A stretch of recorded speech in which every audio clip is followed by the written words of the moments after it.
Hello, everyone. Welcome back to the Fetch Quest podcast, where we talk about video games and more. Today, I am joined by my fellow co-host, Brewer, What's up, boys? and Fetch Quest's new host, Liam. Hello, everyone. I'm super happy to be here. There's definitely not a gun to my head. Are you really happy, Liam? It doesn't sound like you're happy. My contract says I have to be happy and I want to be fed. I have to do a lap dance to get fed. You don't get food, Liam. He just died now. Good. That's the end. That's the end of Liam. Liam Chronicles are over. Liam Blade. Liam Blade Chronicles is over. That was a bit of good run. Okay, but as you were saying, Brewer. So, guys, I'm happy to have Liam on, but I think there's one big problem we have right now. You want to know what it is? What's up, man? I think the problem is that you guys are basic and you have mid taste. What? What? Hold up. You can't just start an episode like that. What do you mean? I will start it like this. I just got here. I'm not a part of this. Shut up, Liam. Even you're mid. All y'all talk about are just the basic Mario, Zeldas, and Guy, you just talk about Persona all the time. But Persona's awesome, though. You've played it. It's awesome. I agree. Wait. No, I don't. I've never played it. I don't know. I just got here. Yeah, shut up, Liam. But yeah, I think to improve our podcast, though, you guys just need to be a little more unique. So how about we go over some hidden gems? Which brings us to today's topic. The first episode of our new sub-series, we will be talking about hidden gems. So, we're going to be talking about some games that we feel like have been underappreciated in the gaming industry, that we would consider some of our favorites, maybe some that we think were good, etc., that we're going to be talking to today. And we're going to be kind of giving a little talking points presentation about games that we've brought up, and we're just going to give you a basic rundown of what they are and why you should play them. You are going to be listening to our gaming TED Talk today on why you should play these games. These are some of our favorites. Like, personally, like, these two games that I've picked out, I would consider in, like, my top 30. One of them I picked out is probably my top 10. The other one, I don't know if it's within top 30, but it's really good, and it's very underappreciated because it's old. And I have my number 4 game, and somewhere up there. I don't know exactly. Lord knows. But we love these games. That's the point. That's the point. These games, good. So true. But with that being said, who would like to start off their little hidden gem game? Liam, you're new. How about you go first? All right. Oh, wait, hold up. I'm so sorry to interrupt. We did not explain why Liam is on here as a new host now. Oh, yeah, we should probably explain that. That's true. So, as you can tell, I put a gun to his head. He did put a gun to his head. But that is true.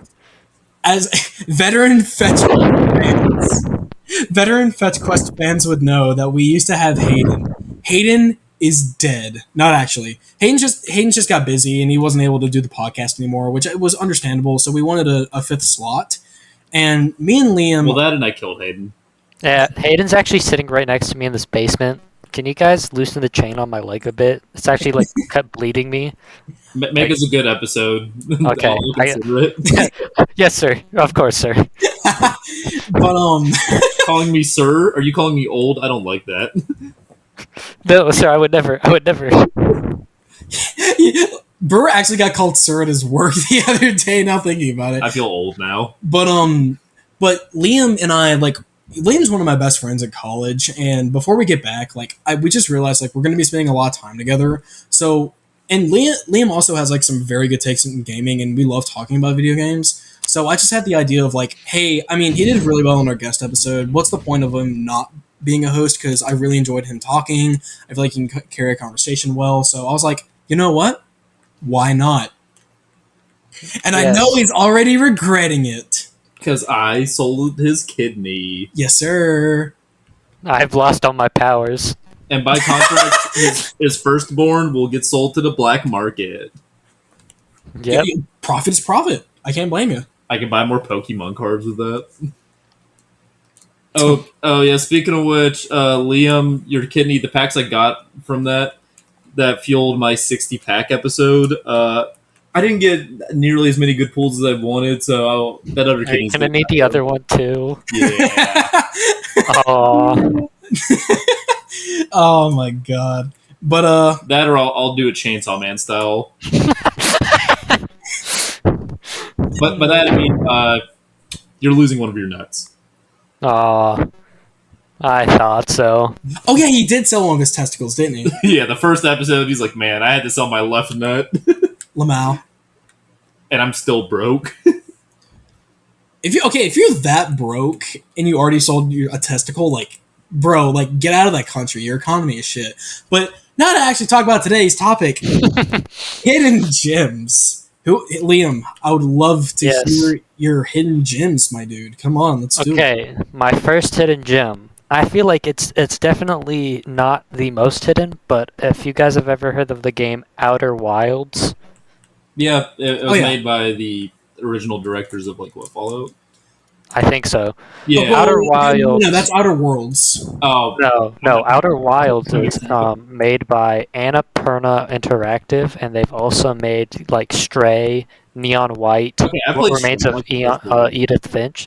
But anyways, played Outer Wilds is such a good game. It is about you're on a moon in a solar system, and you're like part of a small civilization, and you're learning how to become a pilot, and so you're like learning how to fly a spaceship, all that, and basically what happens is a little mishap happens, and you activate some like ancient like ritual. Don't know what it does. So you set off to go into space, and you can explore anywhere you want to go. There's 2 moons right next to the sun. There is a planet that is like brittle and like imploding on itself. There's asteroids that just randomly fly by, like a white nova, a gas giant planet. There's a lot of places to go. But after a certain amount of time, the sun becomes a supernova and destroys the world. Which you're like, okay, how do you play the game still? Well, every time you die or the day or enough time passes, the ancient ritual that you were a part of allows you to go back in time and explore more. Man, I love Basically, you're ancient repeating the rituals. same day over and over again, trying to not blow up. And it's really good because every time you can go to a new area. Time is actually like a factor, so certain parts of the game are inexplorable at certain times of the certain times. There's really cool puzzles that have to do with like space and like reality. It's like very reality bending, and it is such a good exploration game because it's completely up to you to what to do. You can go fly straight into the sun if you want to, as many times as you like, and you will not be punished for it. It is a very free-flowing game that has a lot of really interesting lore about why the sun is imploding, why you're able to repeat the day, what's going on in the solar system, because a lot of stuff actually like happens, like there's like an ancient civilization, but you see like remnants of it. It's just such a great experience, especially if you're into exploration type games. Would you consider it a like roguelite? Because you said like no matter what. If I'm correct, like I've heard about this game before. Like there's like 15 minutes before the sun explodes. Yes, and 15 minutes. Wasn't it in a Nintendo Direct? it might have was. It was. No, I know what you're talking about. Okay, yeah, no, I remember it now. But would you consider it like a roguelite? Since like There's 0 enemies. well, There's yeah, there's fair. no combat. It could be considered a roguelike because it is but you can't call every game that goes in a loop a roguelike because the map Roguelikes never make changes. different The runs. map never changes. It stays the same. It's just certain time, like the way time moves affects how the game works. You know something similar to that? I haven't played it, but I've heard of it. It's called a minute. You have a minute to play, and each time it resets. But as you play, you learn more and more about it. I've heard of that I game. thought you were Yeah. talking about 12 minutes because that's also a game like that, but it's Yeah, similar. that's a wild game. Yeah, there's a lot of games in that style where you keep figuring out more things about it, so you can go through certain sections faster, or you can branch off to a different path because you know a different dialogue option may change that. So certain things like that. What? So I think I have a good idea of what you're talking Oh, about. is it spelled MINIT? Yeah, I think so. Okay. Yeah, I thought you were talking about 12 minutes, which has a Willem Dafoe in it. Fun fact, but Oh, that game is crazy. And when I say crazy, it's in I kind know of a the good story way. of that game. That game Oh, is wild. yeah. The story of that game is insane. don't spoil. Oh, I'm I gonna won't spoil it for you guy because you always spoil shit for me. No, I don't. You just spoiled a part of Anyways, Berserk for me earlier. back so- to- Oh my god, that was literally a split scene. I don't care. Okay. Anyways, you guys should play this game. It has very fun controls. It's very like the ship is very hard, like fun to control. You have like fuel, you have oxygen, you get rocket boots. That's pretty cool. And, Rocket boots are cool. Rocket boots. yeah, are kind of automatically cool. Like But like Terraria? exploring every single planet is so different. There are like really interesting puzzles that it's not like a typical puzzle where it's like, okay, you put this here and then you move this and then you do that there. It's more like I'm going to shift reality so I can get this plane of existence to overlap with another one so I can travel through them and go into an alternate reality. That's crazy. It is your mind. It is. Wait, has it been 5 minutes? It has. It is a mind fuck of a game. That is. So Dude, I love mindfuck games, which is one of the games I'm going to talk about soon. not yet, but Hint, hint. wink. Wink. Yeah, I've seen the Outer Wilds before, and I've seen a lot of gameplay of it. I just haven't had like a good jumping point. But like you said, you can like manipulate. The reason why I like that game kind of like I didn't like grab onto it is that like a lot of it was just like exploring and just reading shit. But I felt like to me it seemed like you couldn't manipulate the world. But like from what you're saying, like it sounds like you can. Am I right? yes, you can. It's not in the way that you think, but basically the mechanics of the game are they're very simple. But what is interesting is that every single mechanic has more mechanics that are just hidden, and you have to like. It's kind of like you guys ever play the game Superliminal No, or but I've seen heard of anything it. about it. I feel like It's we're dead on. basically that like that type of thing where you have to change your perspective, alter your perception to think of things outside of the box. And like, I'm not gonna spoil the game, but there's this like really interesting puzzle where there's a planet that sometimes exists, sometimes it just disappears from existence, and one of you you have a little drone that you can send out to like probe things, and if the drone has a picture of the moon, it exists, but if it ever loses line of sight, the moon ceases to exist. Huh. Oh, so And it's kind of like a perception is reality kind of thing with that. it's kind of like a perception as reality, but like the lore is like surprisingly amazing. It's such a like you start off and you're like, okay, this is pretty cool, but by the end of it you're like, what the fuck what happened to me? Why I'm like, oh, it's one of those games where it changes like your like perspective on certain things in life. It's like, oh, I didn't know that the world could work like this. Not gonna lie, that's how I felt about when me and Brewer watched Akira like 2 weeks ago. I'm not even kidding. That was a that was something. It's a great movie though, but it completely changed my perspective on Wait, which movie? Akira. Akira. It's an old anime movie. Oh, is it the one with the meme? Akira.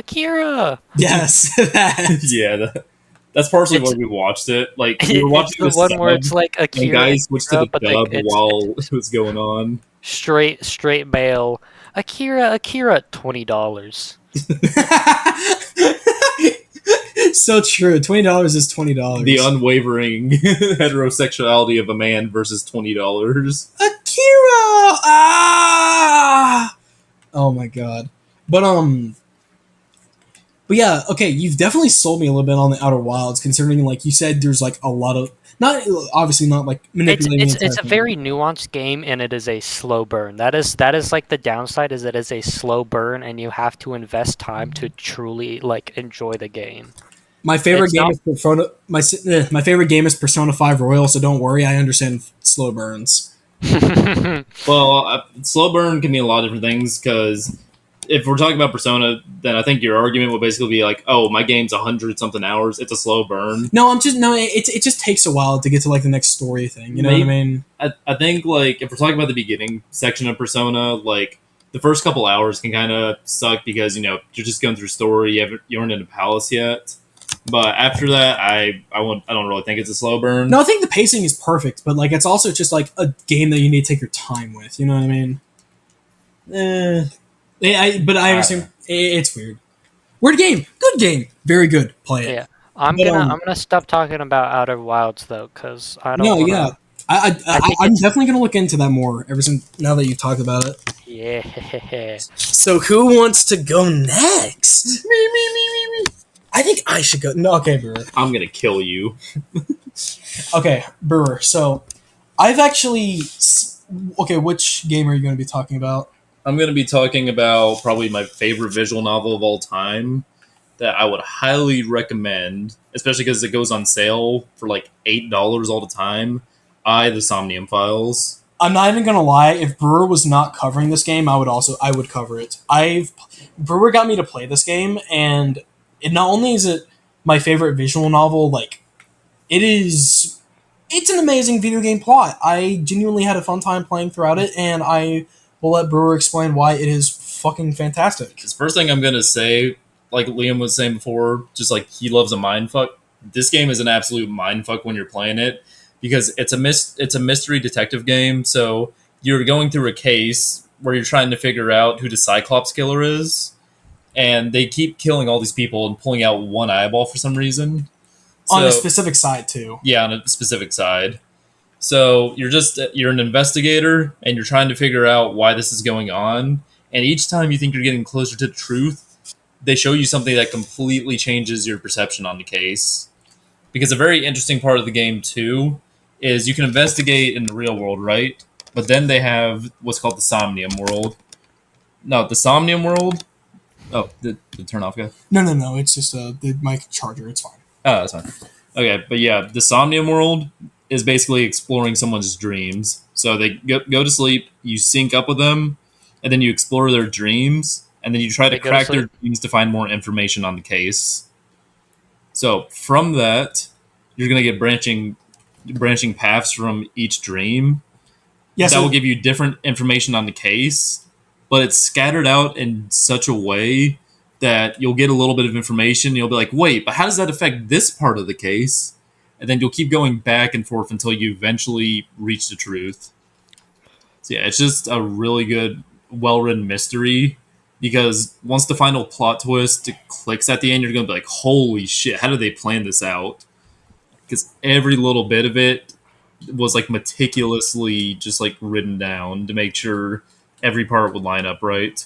As someone who has played the game, I can confirm that the game is extremely unpredictable, like with its plot and whatnot. But like when you think about certain events throughout the game, it makes so much sense.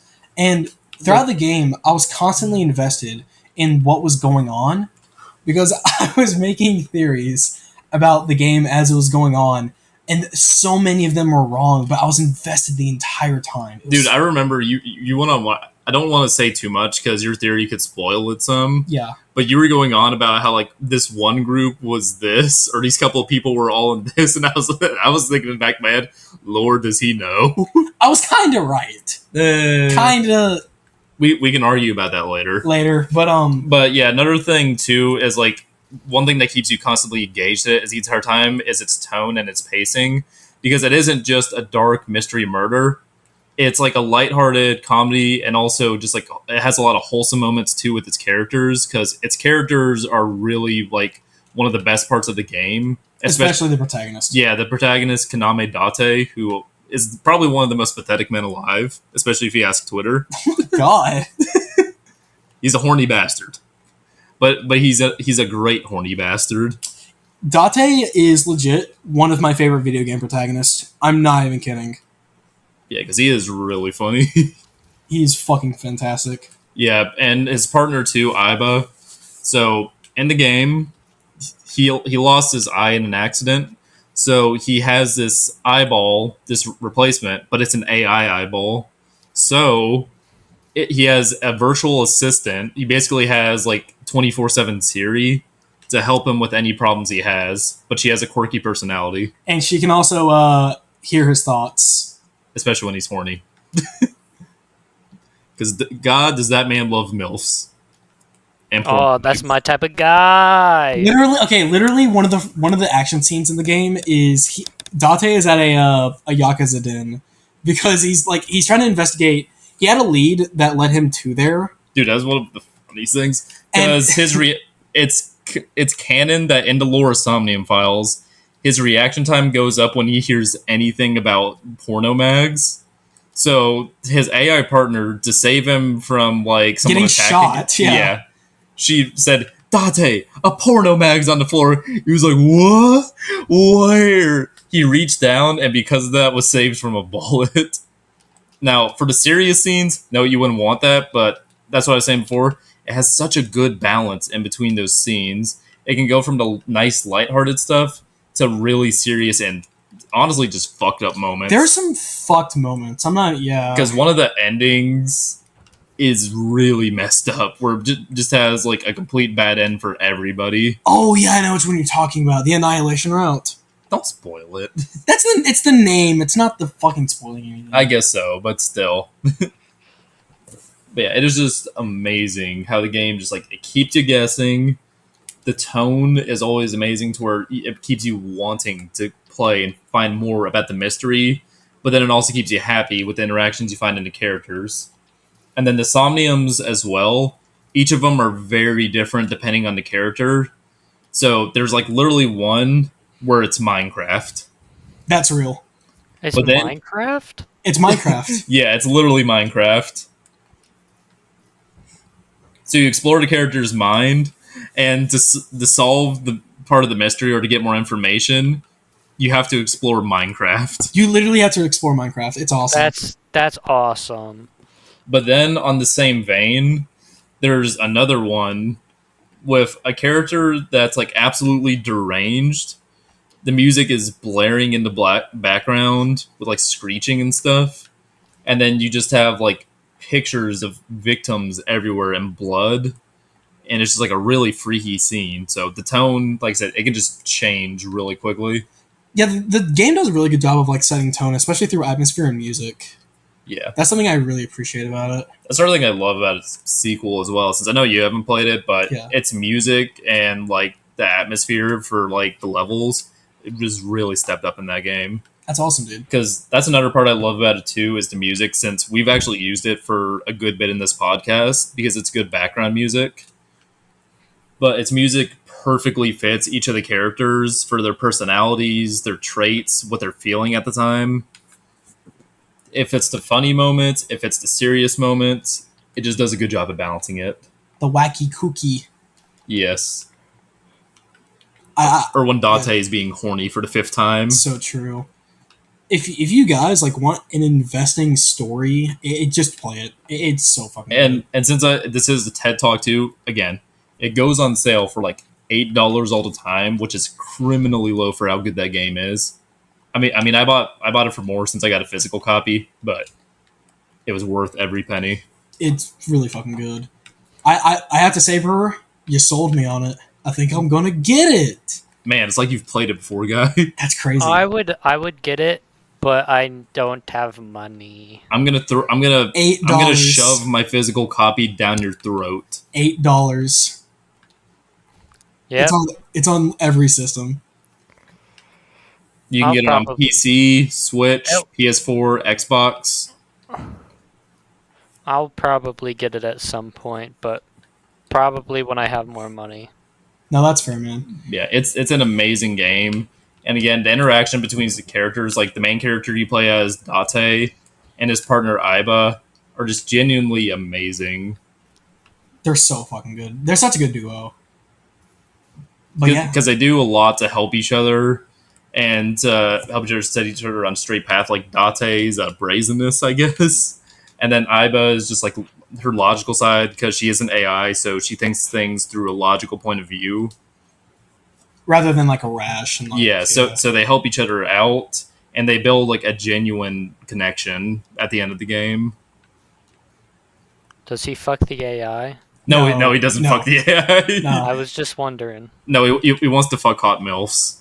That's my type of guy. Which, I think I'm funnily enough, there is kind of an ending for that. I hate that. Oh my god, there is. Holy shit. But it's kind of more of a joke ending, but still, there is an ending for There that. is an ending, and it actually gives you an achievement if you get the correct dialogue option, and I must say, it is awesome. It's a secret Wait, joke ending. Is it one of those achievements where they just call you a horny bastard? No. Okay, it's one of those endings where, like, the game just abruptly ends And if you choose, like, a certain dialogue option. Yeah, That's funny. because another thing I love about it is like the dialogue options. All of it's like voice acted, which is really impressive for a game that's like this niche. But also, there's so many different what is it? Just lines of dialogue for each character, even the minor ones. Yeah. That just give you so much, even beyond just like the main story. There's lines you can miss because there's extra lines. Like there's a character whose name you keep forgetting, so you can keep constantly pestering them, which isn't required in the main story, but you can keep doing it to get some really funny reactions out of them. Yeah, the Kagami! Oh my god, I remembered his name. What? His name's Kanaiza. Wait, is his name You forgot his name. That's ironic. Kainami? Konami, no. Nah, it's Kagami. It's Kagami. But yeah, there's a lot of fun side interactions too. So if you want to learn more about some of the characters or just the lore behind some of them, you can keep talking to them about that. But if you don't want to, you can just keep going on with the main story. Yeah, it's really a play a game at your own pace kind of thing. Yeah, which I would still recommend always getting all the side dialogue because a lot of it's really funny, but also adds a lot to each of the characters and like their values, the struggles they've been through. Because again, while it can be really funny, it can be super serious. It can also have really wholesome moments, but also it can just hit you with stuff that's really like real life issues as well. So Yeah. that's probably my number one hidden gem because almost no one talks about it, and I wish more people would. It's because it's a visual novel. That's the stigma. Some visual novels can get popular, like Ace Attorney, but even then, it's not like massive sales. Yeah, even then, like, okay, Ace Attorney is more popular through like meme culture, if anything. You know what I mean? No, even before the clown titty thing, I'd argue. Clown titty. I mean, that was what the meme was. Well, I mean, there's more memes than just clown titty. Even before that, Ace Attorney's still been like decently popular. No, of course. Because a lot more people know what that is. If I bring up a Somnium Files, though, no one knows what the hell it is. What is a Somnium file? They don't even know what an eyeball hamster is. Liam, do you know what an eyeball hamster is? I do not know what an eyeball hamster is. You fucking idiot. You need to know what an eyeball hamster is. Oh, does that mean no food for the month? No food. Actually, no, 2 months just because I like the game a lot. No! Please! I'm going to put you on a wrestler diet. Make you lose 50 pounds. And I don't want to be like Christian Bale. Too bad. Oh my god. But yeah. And also, I'm selling your left pinky toe now so I can buy more Pokemon cards. I didn't need that in the first place. I'm fine with that. I don't like you being happy. You're losing a hand, too. No! Oh my god. But if you say guy's an idiot, I may forgive you a little bit. Guy's an idiot. Guy's an idiot. Guy's an idiot. Guy's an idiot. Okay. Okay, you're slightly forgiven. It's just the pinky toe. Oh my god. Yes! Yes! Alright, Oh my for that god. bit. Right, I've talked enough about Somnium Files, though I do want to talk about it more. That's fair. All right. But I think we should move on I think it's about time. I think it's my turn. for the game you're playing right now. Yes, the first game that I'm going to be covering is a JRPG that is a man. All right, let me give some context first. My favorite game ever is Persona 5 Royal. Okay, Really? Really, guy? Whoa. I would have guessed. I know it's a shocker, but it is. A lot of people don't know that. But the thing is, Persona is actually a spin-off. I know. It's a shocker. Well, I mean, a lot of people don't know that, so Yeah. Well, it's a spin-off of its mainline series, Shin Megami Tensei. Shin Megami Tensei is a series where instead of recruiting party members like school friends and whatnot for your party, which is what Persona is, you actually negotiate with demons and they become your party members. And there's a different like turn-based system with the game, but specifically, I'm going to be talking about my favorite Shin Megami Tensei game, Shin Megami Tensei 5, which came out 2 years ago in 2021. So, you may be asking... SMT4 is really good as well. Oh yeah, no, I still haven't played SMT4. I need to. I've heard that's like one of the best games in the series, but about SMT5. So, you may be asking, what the fuck is a Shin Megami Tensei? Well, luckily... Wait, guy, It's what's a Shin Megami Tensei, guy? Sorry, I just needed It's to do that. it's Pokemon, but with booby demons and this. Isn't there a spawns penis from demon? hell. I know there's a penis demon. There Oh, is yeah, a there penis is a demon. penis demon. Shoutouts to Mara, my favorite demon. The penis demon. But God, what was I about to say? Sorry, So, did I interrupt you? With Shin the Megami penis Tensei. demon? What does it mean? How do we know? Well, luckily you asked, because Shin Megami Tensei means New God Order. Oh. I know, right? Yeah, it does sound as cool. Shin Megami Tensei it is. You might be asking, what the fuck is a New God Order? Well, luckily, I got the answer for you. Right here. What's a new God order, guy? Well, I gotcha. Liam, don't make Guy happy. So, Shin Megami Tensei... yeah, sorry. Fuck you, guys. Good. In better? In Shin Megami Tensei... Yeah, that's better. in Shin Megami Tensei 5, at least, you play as a high school student who, pretty sure I'm recently transferred. Well, one day you're taking the subway home, and an accident occurs from an earthquake under the subway rails. Well, instead of dying, you're actually sent into another version of Tokyo. This version of Tokyo is deserted, and it's just covered by sand from the deserts. But you're wondering what the hell and where am I? I've seen this game. I know you have, because it's probably been in a Nintendo Direct. By the way, probably the Nintendo. Dude, it was in Direct. development hell for so long. Shin Megami Tensei 5 is a Nintendo Switch exclusive, by the way.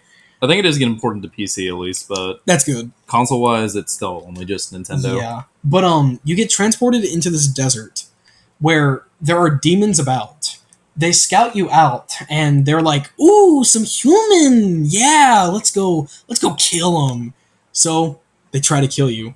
But that's when a big boy demon comes in, Aogami. Aogami is like, "Fuse with me now!" Ah! And you have really no choice because demons are about. So, The demons want your booty. they do want your booty. So, you fuse with the demon Aogami, and that is when you become something called the Nahubino, a fusion between a human and a demon. Nahubino. A Nahubino. I know. A Nahubino is supposed to be banished from the rules of the universe. The reason why is because a Nahubino has the ability to take place of the creator god. A lot of Shin Megami Tensei games, even Persona, what they do is that they Kill God. you kill God, but they take inspiration with their monsters from like real life like mythologies. Like, I'm playing the game as we're talking about this right now, and if I'm looking at my party right now, I have Metatron, I have Nua, Basilbub, Odin, Elliot, Odin, like I have from, Zeus, like I have War. Danu, I have Kansura, Shiva, Najaraja, etc. But those are just some of the those are just... You got Mara? I don't have Mara. The penis demon. I need Mara. I mean, there's some really cool ones too, like Alice from Alice in Wonderland. Yeah, Alice is cool. And also, like, it isn't just them.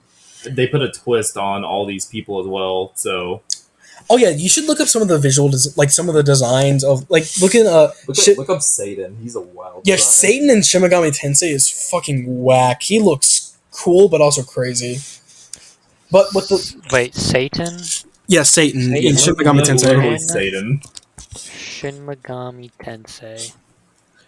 Well, as Liam's doing that, What? when you travel throughout Tokyo more in this deserted He's got Tokyo, 3 titties. No, wait, 6 titties. he does. Yeah, that's pretty accurate. But as you're going through this deserted Tokyo, you are learning more and more about what's going on. Apparently, Lucifer and his forces led a army to attack God, like the literal God, like Judeo-Christian God, and won. And unfortunately, that means that there is no creator God in the place of where, who rules over everything. So what turns into a way to try and protect the universe turns into a race between other mythologies to try and take the throne of the creator God before anyone else.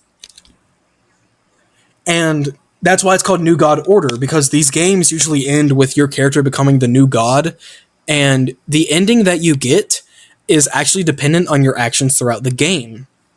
Whether you want to be good or bad. Or, my favorite one, in the middle. So, typically with the Shin Megami Tensei games, they have 3 mainish endings. Obviously, like, there are endings that can vary, like Shin Megami Tensei 3 had like a true demon ending, which I'm not going to go into detail, but there's a chaos ending, which usually involves being naughty. Which usually involves no gods taking order, but because there is no order, demons are allowed to kill humans, and the humans have no chance against the demons. You have the order endings, which typically mean you align yourself with God and pray yourself to absolute order, but unfortunately, because of this, there is no free will.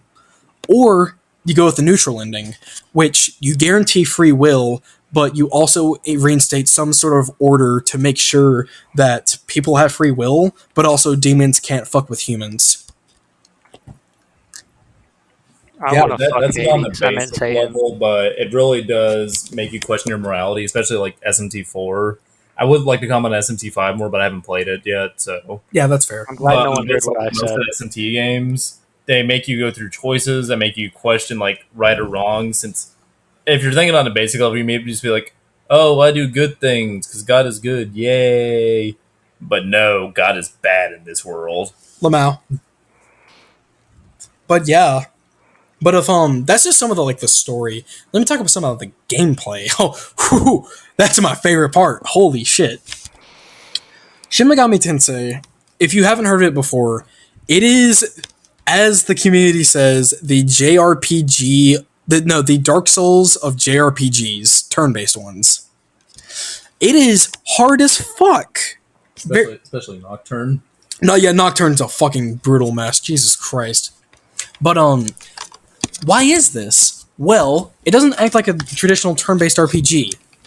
In Shin Megami Tensei, you have something called the turn meters, or like these little turn icons. They indicate how many turns you can do throughout your turn, obviously. But you can increase and decrease them depending on your actions throughout the battle. So, like, let's say I hit an enemy with an elemental weakness. Okay. Well, because I hit them with an elemental weakness, you get an extra turn. I get an extra turn in my turn order. So I can do more damage. But if I hit an enemy who might be immune to that elemental attack, then actually I will waste a turn. Not just waste the turn that I just did, but they will take away an extra turn as a punishment. So the game is very punishing on you not exploiting elemental weaknesses, but that's what the fun is in this game, in my opinion, because I love experimenting and finding out these demons' weaknesses. Well, that I think it's good too, because while it can be a really strong system in your favor, it can just as easily fuck you over, because no matter what battle it is, even if it's like a random low-level enemy, they can still fuck you up in an instant if you're not trying to be careful. Like, I remember in SMT4, I accidentally had my party, like, all week to win. Just by accident, I didn't realize. By accident? Yeah, I had a bunch of different demons set. So I went against a horde of enemies that all used wind, and they were like pixies, so like really low level. Yeah. They fucked me up. That's funny. Just because I forgot to make sure I wasn't completely weak to wind. But yeah, but that's how like punishing this game is. But it may be punishing, but it's just as rewarding in my opinion. But the very, very fun part about this game is that demons are your party members. As I said earlier, well, you might be asking, okay, well, if you're fighting the demons, how do they become your party members? Well, luckily, I got the explanation just for you. Well, you actually negotiate with the demons. I sold Liam's soul to get a demon. True. I'm sorry, Can Liam. you seduce them? The demon was really hot, so I sold your soul to them. Bam. But you actually negotiate with demons. You have the option to negotiate with demons in this game so that you can try to persuade them to join your cause. Well, each demon is unique to one another, so of course they're going to have different motivations and different things that help them make them want to join your party.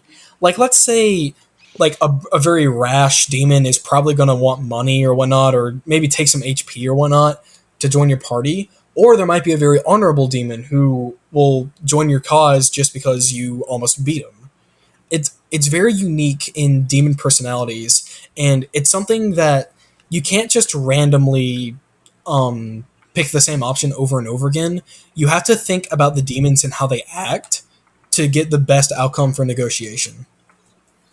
Yeah, that and their personalities too. Just like, oh, this one, she sounds really horny, so you better hit the gritty and swan her over. You got to riz. You got to bring in your best riz.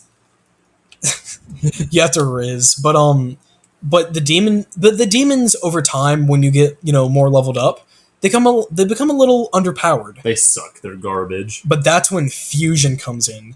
You can fuse any demon with other demons. Whoa! And get new demons. Can I fuse Goku and Vegeta? Yes.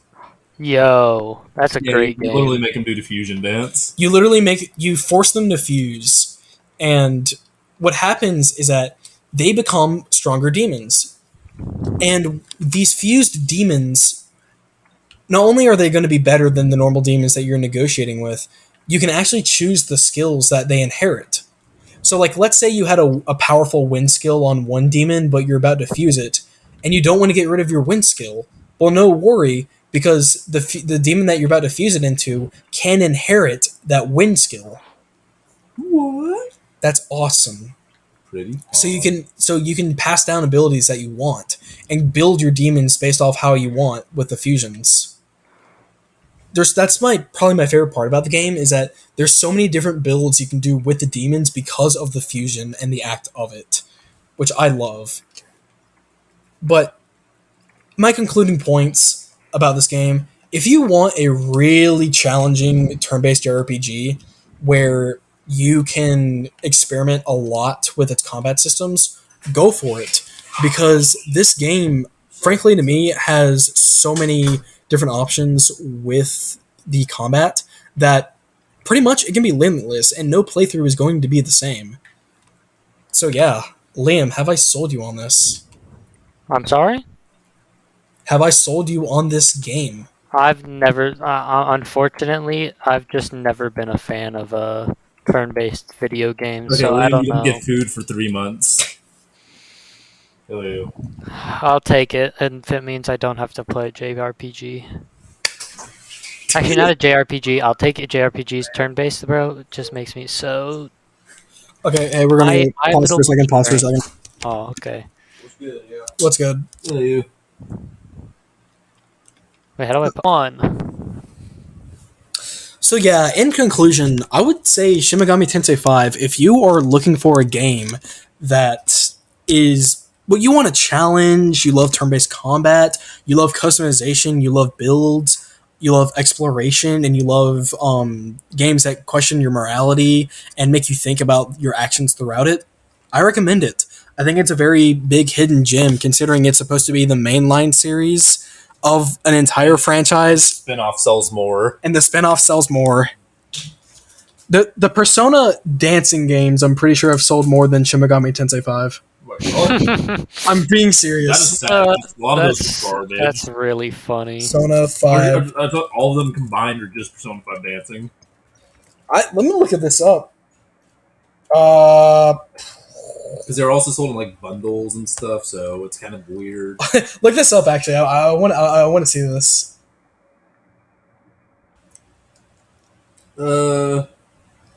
Sold 3 dancing and 5 dancing combined were sold in 64,000. So no. Okay, that's in 2018 though. That article's 2018. Well, also no one gives a damn about keeping track of that. Okay. RPG. Persona 4 dancing sales, because that was the actual good one. What can you find?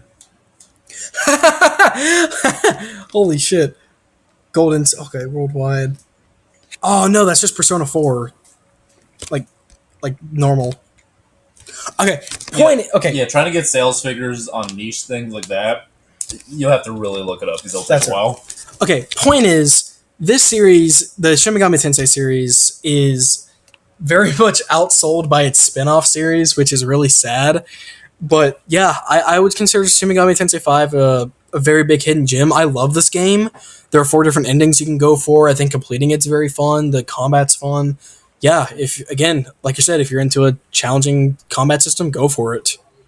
Liam, your second hidden gem. All right, let me take you to a nice game called The Messenger. Now, you might be asking, what is The Messenger, and do Liam, I have... Yes? What's The Messenger? I'm glad you asked, Guy. The Messenger is a 8-bit, so that's like an old-looking game. It is an 8-bit video game where you are a ninja, and you are a ninja. It's based off. It has the same style as the original Ninja Gaiden games. Oh, that's cool. That's cool, actually. Yeah. Yeah, and you are a ninja that has like 3 moves. You can slash downwards, and you have a thing called the cloud step, which is like a double jump. That's it. And your village gets overrun by demons, so you have to go give a scroll to the... I actually don't remember who you give the scroll to. I'm gonna be honest. I think it might be like... Hey, Liam, since you're not remembering that, can I say one thing about it? What? I just remembered why I was thinking it was 16-bit. Because you swap between 16 I was gonna get there. It's the big reveal of the game. Damn it, brewer. I'm sorry. Okay, anyways, you have you start the game very, very bare bones. You get like items to like you can like collect stuff to like upgrade and all this. Every time you die, there's a little demon that takes all your crystals but allows you to keep on going. And as the game progresses, you get more and more stuff. Like you get a grappling hook, you get a glider, you get the ability to like bounce off of enemies if you hit them with your glider, and you can like go very far. And eventually, the game hits you with a curveball where you travel into the future, and the future is 16-bit. Everything about the game changes. The enemies look different. The video game looks different, or like the graphics look different. Oh, I've seen trailers of this. Yeah, the music is different, and the game transforms from a Ninja Gaiden style like side-scrolling platformer like beat 'em up game into a Metroidvania style game where you go back to all the places you've been to before, but now it's in 16-bit, and you can like travel between 16 and 8-bit to like collect items, and the story progresses. I'm gonna be honest, a lot of the story I've forgotten because I beat this game back in like 2018. Honestly, it'd be like that sometimes. And it's just, it is the most fun you'll ever have in the game, because like the reveal is really cool. It's so interesting, and like all the character, the like little demon you talk to is really funny. The levels look beautiful for like 16-bit. You have really funny bosses. The bosses are also, it's also like quite a challenging game, and it has a very high skill ceiling where there's a such a sick mechanic where if you grapple, you can transfer that momentum between screens, because like these old games, like everything is a screen. You can transfer the momentum. So there's this one part where you are on the top of a mountain and there's a grappling point, and you grapple on and you soar across all the way back to the beginning of the game, but you go at like Mach 5. That is cool. It's so sick. I'll say from trailers and gameplay I've seen, the movement looks really fluid in it. The movement is the best part about the game, like hands down. Everything else is really cool, but the movement is there's so much to do. Ninja, you're just moving around the enemies. Yeah, and then that's not the best part. They have DLC, which is actually good DLC that is also free, called Picnic Panic, where you go to the beach and to stop a giant octopus. Hentai. It is hentai, but the great thing about that is it takes. Liam, you get to eat for 2 days now. Yes. Hey, don't get that excited. I'm just giving you fucking Cheerios, all right? That's better than nothing. What type of Cheerios are they? Are they normal Cheerios? What do you prefer? I know if I say it, you're not gonna give it to me, but Honey Nut. All right, you're smart enough for that at least. So I'm giving a mixture of everything to make sure you at least don't like one of them. Yes, I'll take it. I'm definitely probably allergic to one of them. Good. Anyways, the reason I want to talk about the DLC real quick is because the boss fight is one of my favorite boss fights, because it's. Have you guys ever played Enter the Gungeon? Dude, I love that game. You remember? Have you ever fought the? Have you ever fought the rat? Okay, no, I haven't fought the rat, unfortunately. Okay, well, anyways, in that boss fight, you have 3 phases, and the last phase turned into a punch-out game mode. And this has a very similar boss fight where you are fighting this giant goat. Don't ask why. And the finale of it is a very difficult punch-out minigame, which was the most fun I've ever had in a boss fight, because it's so out of left field. Dude, that boss fight's insane because you go from the regular one, he's throwing knives at you and all that, and then he gets in a Metal Gear. Oh yeah, he gets in a Metal Gear, and then he's like, "All right, time to fight," and then you fight him. So that robot's cool now, but I'm just want to fucking throw hands. Throw hands now. Anyways, the game has sick movement, and actually surprisingly interesting story. Really good replayability. The lore is kind of crazy for Enter the Gungeon, I ain't gonna lie. I wasn't talking about Enter the Gungeon. I was talking about Messenger, but Enter the Gungeon. So I thought I was not transitioning to Enter the Gungeon. That will be a different. No, I know. Because we could literally have an entire episode about roguelikes, and over half of that would be Enter the Gungeon. Because I know some people are going to say Hades, but I think Enter the Gungeon is the best roguelike. I was going to say Hades. Fuck. Either Hades or Binding of Isaac is most people's answer, but I think Enter the Gungeon is. No, I agree with you. I think Gungeon's probably the best in my opinion. Yeah, but anyways, back to the Messenger. The movement is so cool, so fluid. You feel like a ninja. Don't worry, I'm like an IGN reviewer. You feel like Spider-Man. The exaggerated swagger of a black teen. That lie. I want to know who got paid to write that type of line. But it's a surprisingly good lore. It's got a really cool speedrun community where you have the people who made it have their own, they've shown how to beat certain bosses fast and all of this really cool stuff. It's really, really interesting. I think you can beat the game in less than 30 minutes. That's crazy. But and here's the cool part: if you do 100%, it becomes from a less than 30-minute game to a 3-hour game. Because Oh wait, no. If you want to beat the game, it's almost 2 hours, because it's a long game. It's a very surprisingly long game, because you go through probably a third of the game. You're like, okay, I'm getting pretty close to the end. You get about how long did it? It probably took me 15 hours. but it's like a very surprisingly long game because you get through most of it in the 8-bit and you're not expecting the 16-bit, and then boom, 16-bit. Now you've got 2/3 more of the game to play. You've got different characters that appear. You've got like have to go through the future and the past. You've got like areas that you didn't explore before because you were missing an ability, or the route changes in the past. It's very cool. It's just a very. It's not a deep game. It's not a game that's going to be like, wow, I'm so glad that I've experienced this story. It is a game that makes you feel like you're. It's a game that makes you have fun. It's a fun game. That's it. I've looked That's at the all it hours for needs. it. Main story on average takes 12 hours. Completion is 15 and a half. Yeah, I 100% of the game. Like And all the achievements. DLC on top of that, Picnic Panic on average takes about 2.5 hours. Yeah. By the way, the Which is very solid for a free DLC. yes, It's a good value. it's free DLC. Yeah. The best, and it also has some banging soundtracks. That's Like- always a good selling point. Yes, and it's just such a cool thing because it's like a retro game.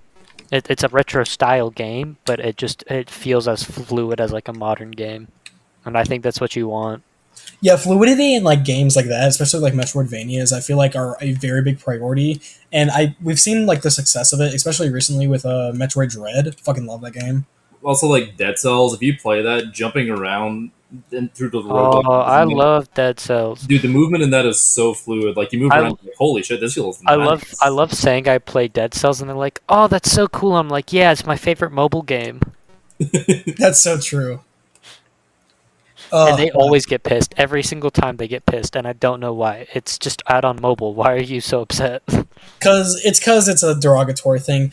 Possibly mobile game episode? Mobile has just like a stigmatism to it, sort of like a JRPG. Yeah, but that's probably going A to lot change of because Japanese devs actually don't like their games being called JRPGs, even if they fucking are JRPGs, just because it used to have a stigma back in the day that, oh, you're making a JRPG, basic bitch. Well, I think it's more than that, but you get what I mean. It has a stigma with it. Oh, you're making a game with quirky, likable characters with turn-based combat about free will. So original. Literally, my favorite game is Persona 5 Royal.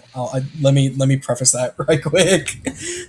Man, God, it's like we've never heard that before. No, I'm just saying like the irony of like just what I just said. Anyways, that's enough for the Messenger. You guys should check it out. I probably didn't give the game justice because I haven't played it in 5 years, but now I want to go and play it again. I wonder how much it is on Steam. Honestly, you kind of sold it to me. No, It's $5. It goes on sale. Yeah, it goes on sale all the fucking time. Wait, the Messenger is $5. It is a the Messenger is $5, and you On can what? get like on Steam. everything. Even on like Switch, which usually costs a little more, I'm pretty sure it's like $8 or something. Probably less. It's such a good game. I didn't even talk about some of the sick upgrades you can get. But I will save that because I want you guys to talk about your second game, and we are at Almost good an amount hour. of time. Yeah, about an hour. So It's kind of funny. All right, so Brewer, tell us your hidden gem. All right, so this one I know none of y'all have heard about because it is really old. It was released on the Super Nintendo, but it's an action RPG called Soul Blazer. Okay, yep, never heard of it. That's what I was I've waiting never for. heard of it too. That's crazy. Oh, you've never heard of it? No, 2 weeks of no food for you. Damn it! You're just not winning today, Liam. I'm really not. But unfortunately, I think you can win if you go play Soul Blazer because it's a damn good game. I got And- Minecraft to work. Sorry, I'm interrupting. I'm trying to play Minecraft. Oh, you're interrupting? That's another No, 2 no, no, no, no! Oh, man. But now let me go on a rant about a super old game that I played a couple years ago, so I don't remember jack shit in it. But let me first preface this with, it's a really simple game, but it's very solid because you can get really addicted to it.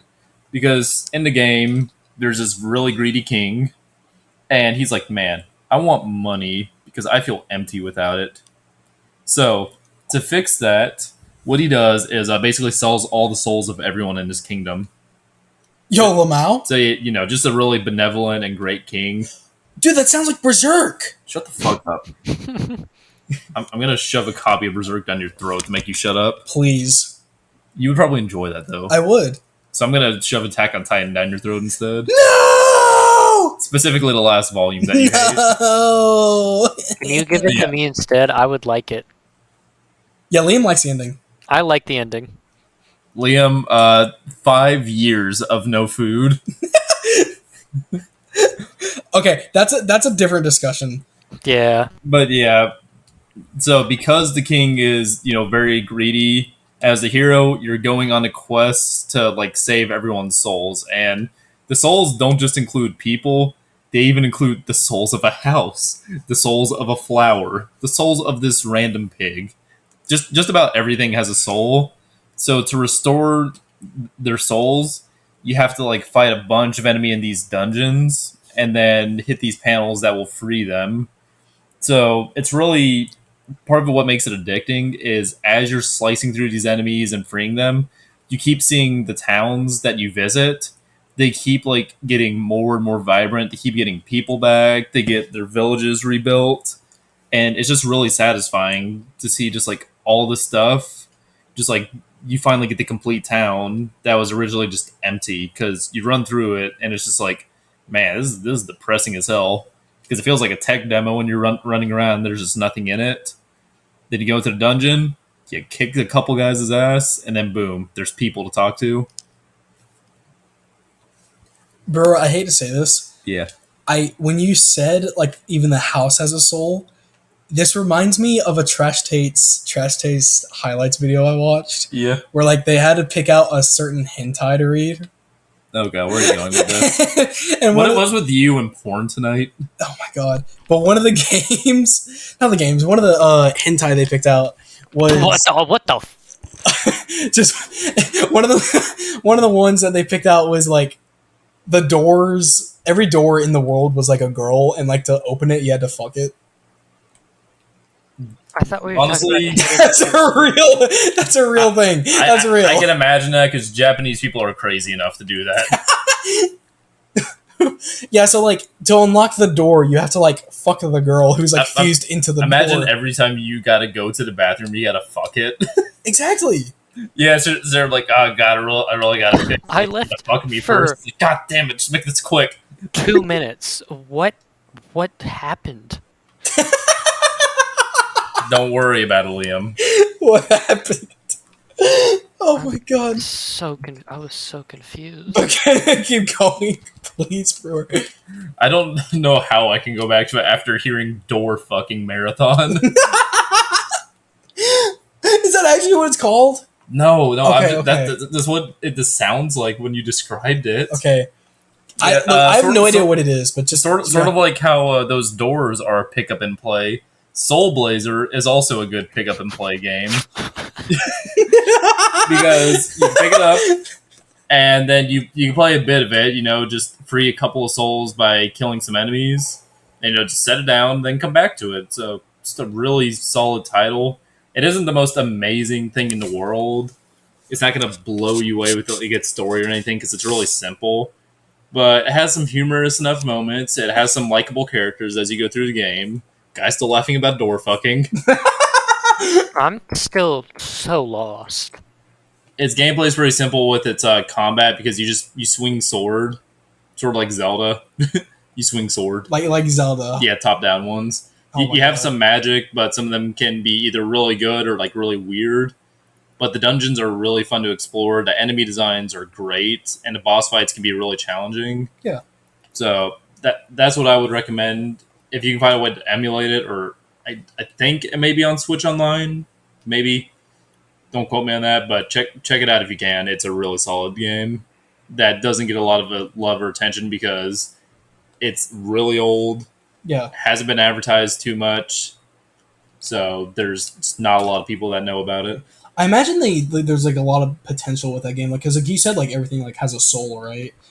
Yeah. So it's like I imagine like a good amount of Honestly, that game. you can make a good story. I think I'm understanding the segue now. Yeah, the pick up and play. You understand why that came to my mind now. A bit. Only thing I won't recommend is don't buy an original console and copy because it goes for $100. Do it. You don't Jesus need Christ. money. Money's a waste. Sell your kidneys. Actually, yeah, if you have a Liam, then you can easily afford the game by selling him. Look, guys, if you want the best way to profit is have a Liam. That you Yeah, sell. you're, I'm taken. I'm sorry. I'm already someone else's. I can't be yours too. Damn. Man, that's too bad. I'm selling your left arm. Why the left one? That's Well, you can't fine. play Smash anymore if that happens. All right. Yeah. Let's go. Let's go with what Guy said. Find your left leg. Yeah. Wait. Liam, are you left-handed? Yes, I am. Okay, that explains Okay, it. That explains fine. it. That explains I'm it. a lefty as well, so I'll give you a little credit because lefties rise up. Yeah, lefties So, rise so up. you're losing your left eye instead. I'll take it. I just won't have depth perception. I could be like Mimir. So true, Yeah. bro. You okay? Brewer's not going to know the reference because he hasn't played God of War, but there's a head that Kratos chops off a tree to 'cause he's the smartest man alive, Mimir, but he was cursed into a tree, so the only way he can escape is just chopping his head off. That's funny. And then reanimating it. But Mimir, his eyes were actually taken out and replaced with eyes that can open the gates between the realms. That is funny. He has Yeah, Bifrost eyes. Bifrost eyes. Yeah, Bifrost, that's funny. Mimir's also one of the best characters in the game. He's so fucking funny. Bro, why is Minecraft music so pretty? This is new. Whoa, this is so beautiful. Sorry, guys. I know we're trying to do a podcast, but No, like, you're good, man. You're this good. is making me like this is like a ballad. It's so beautiful. But back to Soul Blazer, man. That it sounds like it very much it utilizes. I'm assuming it utilizes like a good amount of its like soul concept with like everything because like I love the idea of At least admit, like, you find some people, like, at least a lot of side quests, like, this guy needs help from, like, his brother or something, but, his brother's been fucking Thanos snapped away because his soul was sold by Scrooge McDuck. Scrooge. Kind of like me. My soul was sold, and now I'm in a basement. No, you still have your soul. That's why you can talk. Not for long, though. Yo, thank you so much. You shouldn't be thanking me. I just sold your left kidney. Yeah, but I'm pretty desperate at this point for like some magnanimity. I think. Yeah, fair enough. But yeah, you try to bring him back after it's Thanos snaps. You're playing an end game. You bring him back, and then you just helped this guy, so now they can lead you to a chest that gets you a new type of magic, or you can upgrade your gear. You can find better armor. Again, it just keeps the grind going, and it makes it really addictive to keep playing. Because even though it's simple, as a concept, it was executed very well. That's it. Yeah, that sounds like it gives you incentive to just go out and do. Yeah, because like, oh, hey, these people need help. Maybe if I help them, I can upgrade my armor. Ooh, maybe if I do this, I can get more gems to use my magic. Maybe I can get all the bad bitches if I bring their souls back. Dang. What you gonna do? Oh, that's awesome. Dude, harem games are awesome. That's why Persona 5 Royal is my favorite game. Shut the fuck up, you Coomer. I am literally a Coomer this episode. Holy shit. Yes, you are. Why are you so horny? I don't know. Why are you horny?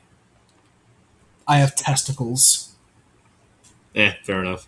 Well, actually, now that I think about it, after you saw the Black Adam trading cards at GameStop, you were really hard for some reason. Oh yes, guy's favorite movie, Black Adam. Black Dude, Adam. Black Adam is an. If we're talking about hidden gems, let's talk about Black Adam. I want to see them hidden gems. You Okay, know what I mean? That's actually a terrible movie. But anything else you want to add about Soul Blazer? No, I think I'm good. Again, simple games, so simple to talk about as well. Gotcha. Well, I guess it's time for my final game. I want to talk to you about a certain game that I feel like got pushed right under the rug, and no one remembers this game anymore because it died. I want to talk about Prey 2017. I've heard of it. It's on Xbox Game Pass. Yes, it is. Brewer, but I've never played it. Brewer, correct me if I'm wrong, but you did not know anything about this game prior to me telling you about it, did you? I don't know what the fuck a Prey is. Okay. It's me in this basement. Oh my god. I'm the predator here to prey. Actually, no, don't call me. I don't think you would be labeled as a predator. I'm gonna be honest. Exactly, yeah. I mean, if we're talking about the movies, that could be cool, but bruv. But let's talk about Prey. So, Prey is a game that was developed by Arcane Studios, who is under Bethesda. And what Bethesda did is that they bought the Prey IP in the late 2000s, I think, because there was originally a game called Prey, like 2006, I think, and it's very different from what it is in 2017. But they bought the rights to it and made a reboot of the series called Prey. Well, Prey, you play as Morgan Yu. He's a co-owner of a corporation. I forget the name of it, but you're set on the station called Talos 1. You, as Morgan Yu, realize that you are not in your safety of your apartment and actually in an alien-infested space station where you have to try and survive and try to escape the space station, with your balls still attached and everything, because that's cool. Unlike Liam. Sold to the black market. True. Wait, my balls are gone? I didn't even realize. Damn. Yeah, it was a quick procedure. I just did a speed run. Liam no balls. Any percent run, 20 seconds. Grab and go. This is some Liam lore. I lost my balls in a Food Line accident. You don't need to know anything else. Food Line. Wait. Is that real? A Food No, Line. I have my balls. Okay, I was about to say. Except I think Brewer has my balls. I think that's the more accurate. I got you. But back to yeah. I have your balls. Oh my god. But Prey, back to it. The main gameplay loop of Prey is that you are going to be exploring Talos 1, where it is completely alien infested. These aliens include the Mimics, which mimic objects and whatnot and can be anywhere. The Phantoms, which are actually reanimated corpses of humans. You have the Telepaths, which can control humans and other species alike to fight for them. You have the Nightmares, which are ginormous phantoms that have the ability to send blistering projectiles and chase you down quickly. There's a lot of enemy variety. So what? Campers. Campers? The phantoms are campers. They throw projectiles at you. You're spawn camping. They're spawn camping. Oh my god! Is that the game where they show a fridge murdering someone? Oh what? Oh what? Now? I know there's a game where one of the scenes in the game is this fridge, and it's a stationary fridge. But if you look away from the fridge, it murders you. Hold up. Okay. That is very interesting. Game. Hold on. I'm gonna look that up. Game where. I think it might be. I thought it was. It sounded familiar to Prey just because of the mimic. It kills you. I'm trying to think. Because do you know what I'm talking about? I don't. I don't. But God. I don't know. But back to Prey. So you're traveling this space station and you're trying to find a way to get off it safely, but this is where the choice comes into play.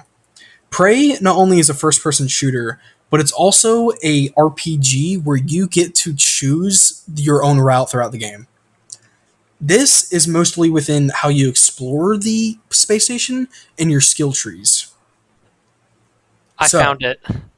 You found it? It's a game called Control, and it's a boss fight with a fridge.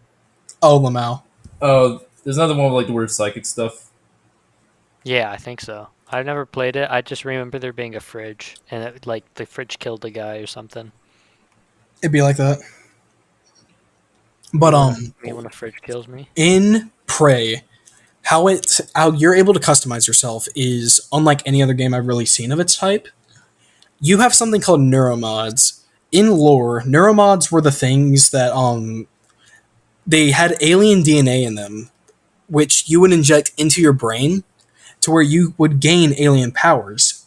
But this is where some BioShock kind of gets into it, where the people try to infuse themselves with alien DNA, and too much of it got to them to where they became phantoms, and that's how aliens were able to overrun the station because of people's hubris of trying to become these aliens. That sounds like cyberware mods from Cyberpunk. Oh my god, it actually is. Yeah, but like, yeah, I guess you're right. But black gooey hentai alien. You're really 3 times better. Apparently, guy, is there a fetish we don't know about? I'm into Liam kidneys. How about that? Yeah, I love me some Liam kidneys. But you know, how about some toes too? I suddenly have a foot fetish. Jesus Christ! So sorry, Liam, you're losing your feet. Dang, but I've already lost my pinky toe. I don't want to lose more. Oh my god! Yeah, I don't care. I'm horny. Back to Prey. Please. But how Prey differentiates itself with these neuromods, especially, is how you can interact with the world. So one of the first areas of the game, you are trapped in a room with a bunch of 4 or 5 mimics, and they're around this office that you need to progress through. There are 2 ways that you can actually go through the office. There's one way where you can move a cargo part, like a cargo piece, right in front of a latch, to where you can climb up on the cargo piece through the air vent, so you don't have to mess with any of the mimics and get to the next room. Or if you want to, you can fight all the mimics and get to the head office where you can find a password and open up a locked door. And the entire game is like this, to where you can choose how you approach it. There's a really good side quest where there is a test subject who is locked in a execution chamber. You have the decision whether or not to save him or not. If you save him, he will give you a key that has access to the armory. But if you kill him, he'll give you a lot of exotic materials. That's kind of funny. It is. And the thing is that the game, obviously, your morality is saying, hey, let's not kill him because, that's bad. But at the same time, funny Jeff. The guy's a pedophile.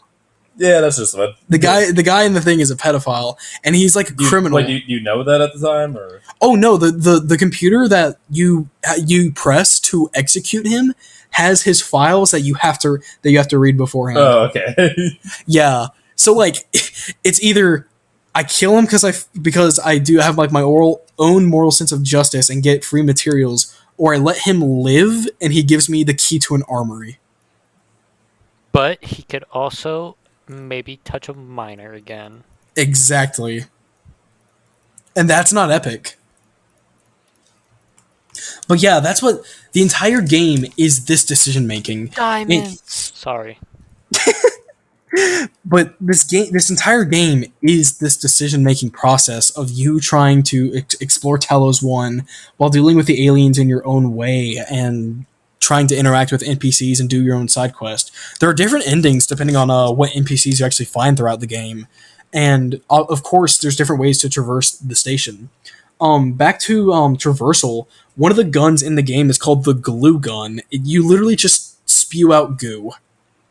Like glue, like actual glue. Sounds like me on a Saturday night.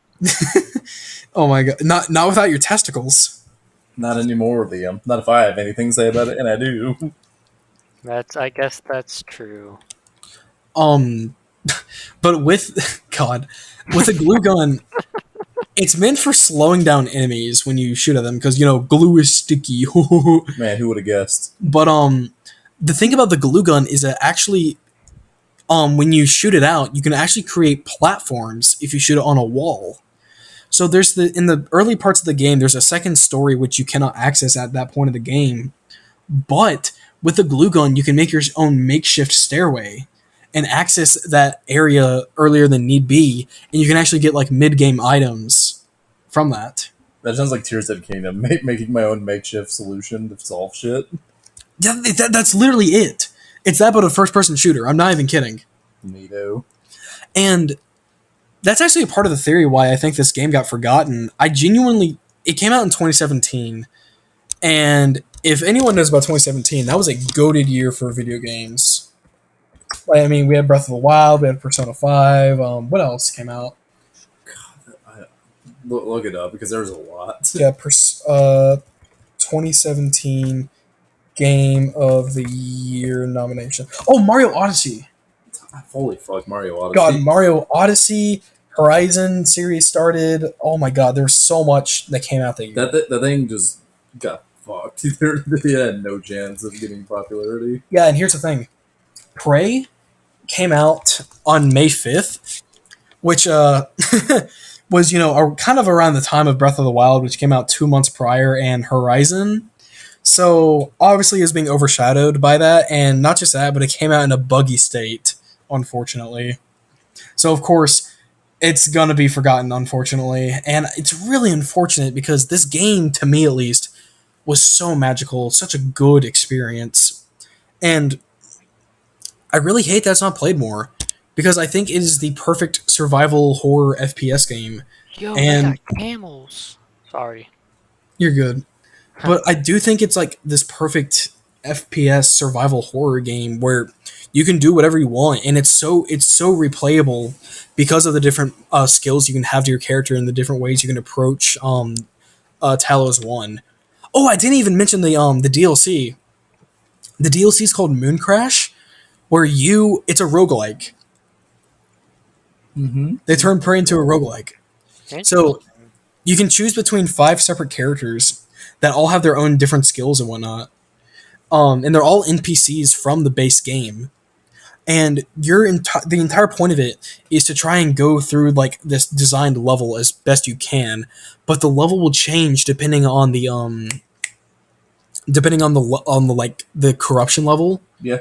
Which is like the difficulty, and different paths will open on different different playthroughs of it.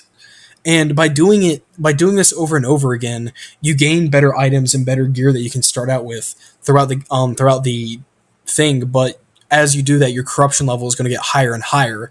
So as the difficulty increases, so does the quality of your gear.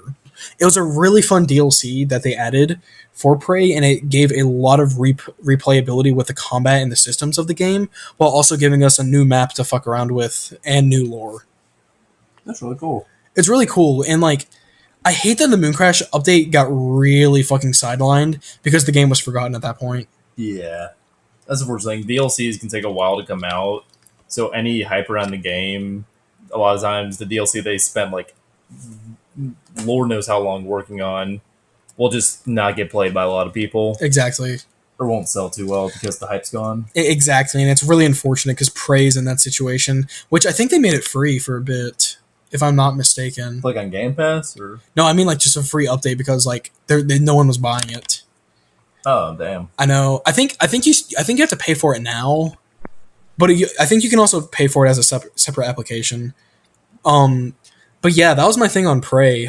If you are interested in Prey, please give it a chance because it is a very fun first-person shooter that takes some inspiration from BioShock, a little bit of Resident Evil 4 with its gun customization and upgrading.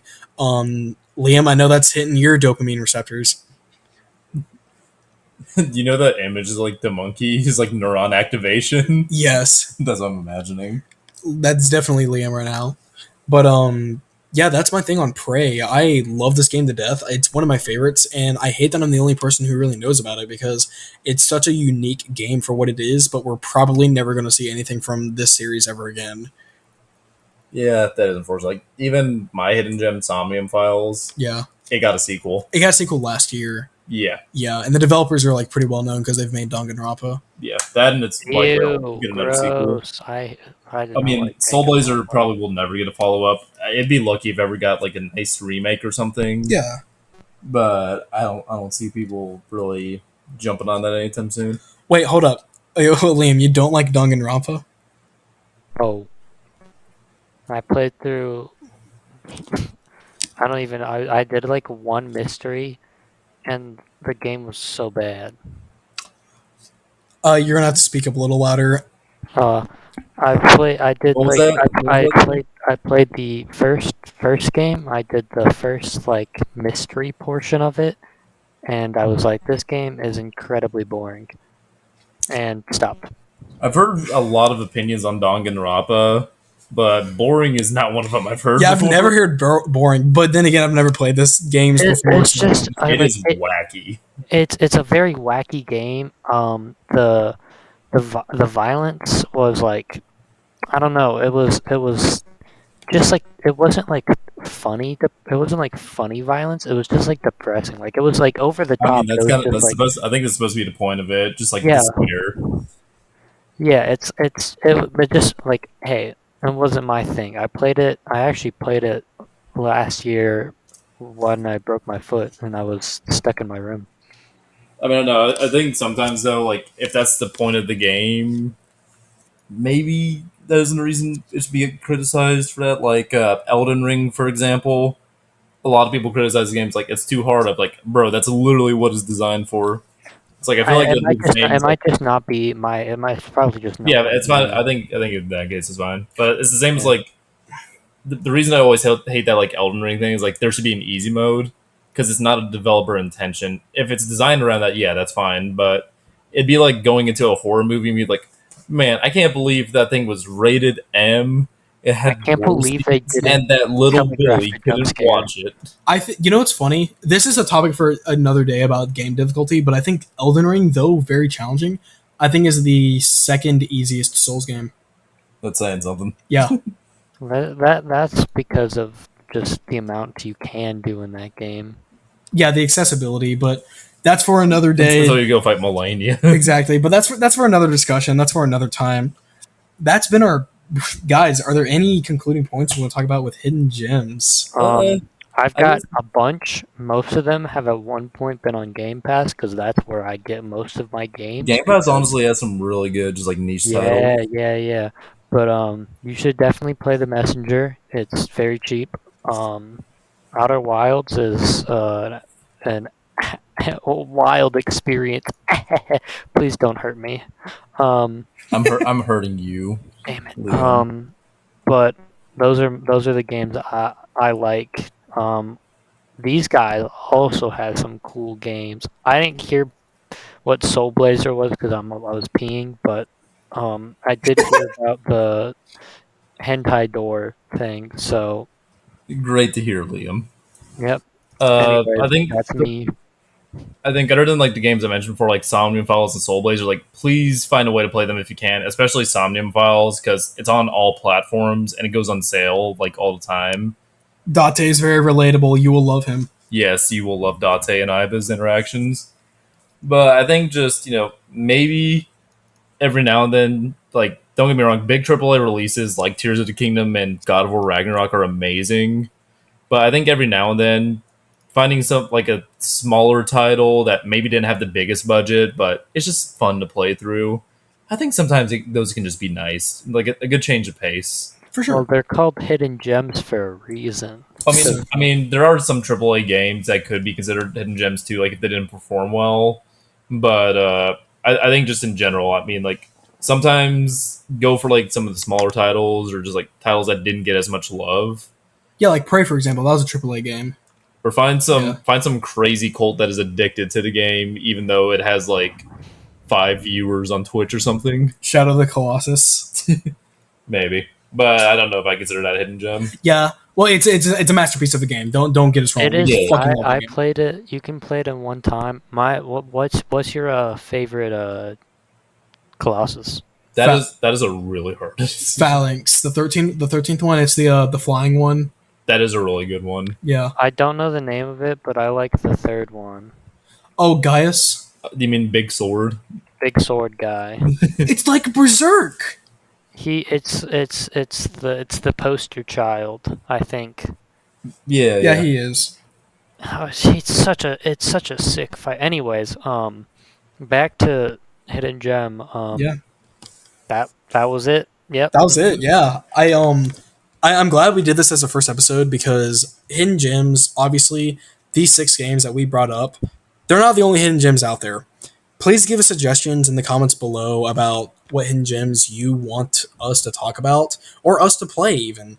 And I want this to be like hidden gems number 1, and we're gonna have like different people on here with their hidden gems and their discussions about it. But I'm hoping by this discussion we have opened up some people's eyes to try these games out because these games that we mentioned, a lot of love has been poured into them, but they just don't get as much love back, unfortunately. Yeah, not as much as your Call of Duties and your Battlefields. I mean, some don't get love doing a little better. Like Somnium Files, I am very happy to say there is like the fan base has gotten bigger, but I can't say that in its entirety. And also for like every game in here, not all of them have gotten the love they deserve. So that would be nice. Yeah. But because also means those hidden gems, in the future, they could possibly get sequels or even just like games inspired by it, or they could be re-released with a remake. True, which is always nice. Exactly. But with that being said, guys, please smash that subscribe button. If you have those hidden gems that you're like, fuck, people need to play this. I need to smash that subscribe button. Go in the comments and talk about how you sold your friend's kidney so you could buy these hidden gems, even though most of them are very cheap. And make sure you guys drop a like, just like I was dropped into this basement from a hatch. But yeah, with that being said, guys, this has been Hidden Gems number 1. Thank y'all very much. See ya. Adios.